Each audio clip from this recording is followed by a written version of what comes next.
Good afternoon, Cross Timbers. Today is Monday, May 24th, 2021, and I am Kaley Dowell. It's another one of our summer broadcasts where we keep you up to date on summer activities in Stephenville and surrounding areas, as well as inform you of news from around the globe.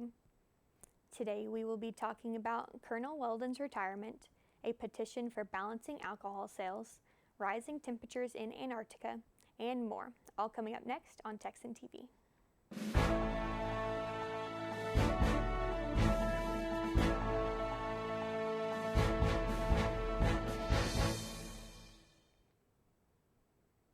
In campus news, Colonel Weldon is retiring this month as the Commandant of the Texan Corps of Cadets and Dean of Tarleton State University's Leadership and Military College. Weldon came on at Tarleton in 2015 and has played a major role in helping the Texan Corps of Cadets grow and reestablish their program. Over the last 5 years, the Corps enrollment has doubled and currently sits at 128 students. Weldon is a Stephenville native and serves on several local and regional boards of directors. In local news, an Erath County group announced the launching of a petition campaign for balancing alcohol sales regulations for all of Erath County. The petition will need 4,400 signatures in support in order to allow a vote for the legal sale of all alcohol beverages, including mixed beverages in Erath County, the Empire Tribune reports. The vote will be supporting restaurants in the county and will expand to current alcohol sales to include fine wine and package stores. And now, today's Texas national and international news from the Associated Press. 3 people have been arrested and 75 vehicles have been seized in Midland after more than $1 million worth of fraudulent invoices for maintenance work on county vehicles was submitted. John Warren, former general manager for government services at Vector Fleet Management, made the payments on the company credit card. He's been charged with theft of more than $300,000 in property and engaging in organized criminal activity. Also arrested was Cynthia and Justin Warren, who were only charged with engaging in organized criminal activity. In national news, Tennessee has enacted new laws that will be aimed towards the transgender community. Supporters of the 5 new bills argue that the laws will protect parental rights, girls and women, and even improve equality. Tennessee has banned transgender students from playing sports that do not align with their biological gender. Tennessee additionally is poised to be the first state to require government buildings and businesses to post signs if they allow trans people in multi-person bathrooms or other facilities related to gender identity, as well as to be required to notify students' parents 30 days before sexual orientation or gender identity are taught to students, which will allow them to opt out of the lesson. While many states have introduced anti-LGBTQ bills, Tennessee has emerged as the leader and has followed through by signing the bills into laws.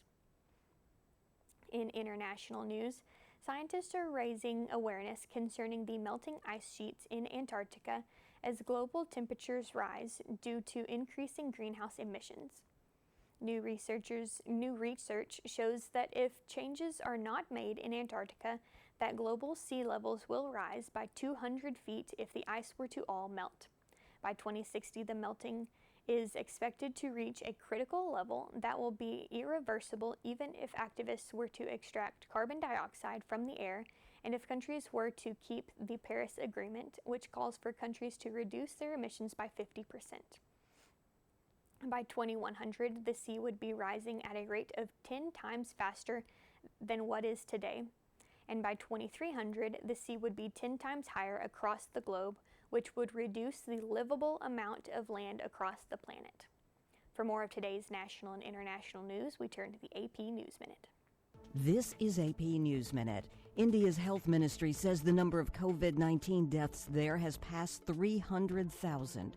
The rate of new infections appears to be slowing down in big cities, but medical facilities are overwhelmed in poor rural areas.